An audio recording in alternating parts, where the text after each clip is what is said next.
let's talk about the animals. What about the animals? Because tell me if I'm wrong, but for you, it seems that you need to focus on the animal in front of you, which is Tim first. Yeah. And then if to make you live a healthy life, if that requires the suffering of animals, then that's a choice that you're going to make. Or you're also saying that all of us make animals suffer as being humans anyways.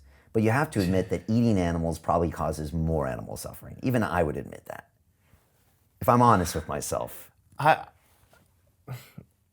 It's hard to know, right? Like, if I'm buying local, and I don't even eat much red meat at the moment. There was a time when I went through everything, right? I had to recalibrate and try everything. Yeah.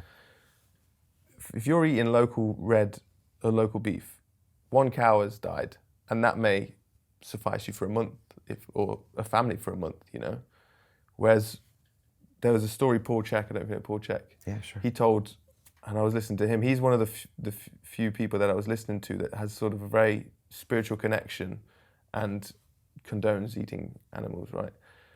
And he talked about, he lives next to a persimmon farm, and one day he heard these gunshots, and he went outside and he saw these hunters killing deer on the persimmon farm.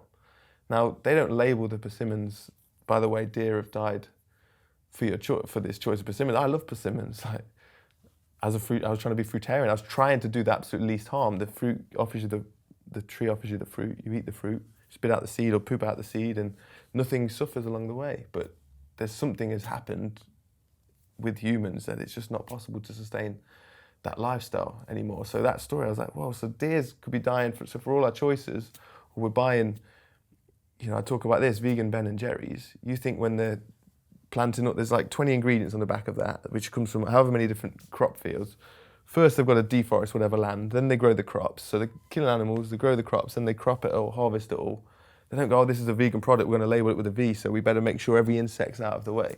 Animals are dying. And as a vegan, I was very much into speciesism, where a fly is as precious as a cow. So if you're buying beef, red meat, some cow, that could be the most vegan ingredient there is. It could be. Like, it could be. I know it sounds... It does sound pretty crazy. On a surface level, it sounds crazy, but we have to step back from this micro and look at the macro and look at the big picture. Okay, so as humans, and even vegans are causing the suffering of animals, they need to admit that. I know, and a lot of people talk about this. I can't tell someone to admit that because I wouldn't have admitted it. Right, and it's hard for people to hear from you since you're now chowing down on the animals. Yeah. So then they're like, oh, now you can say that I'm just... It looks like I'm just justifying what I'm saying. And it took for my health to go for me to see it.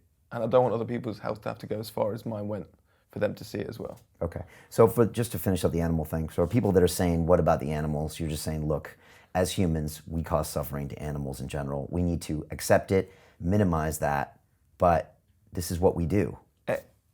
Our existence, every choice we make, there's a consequence. And at some point with me, it felt almost suicidal to continue. And so I've had to, through accepting the suffering of others, it's helped release my suffering, which may seem incredibly selfish.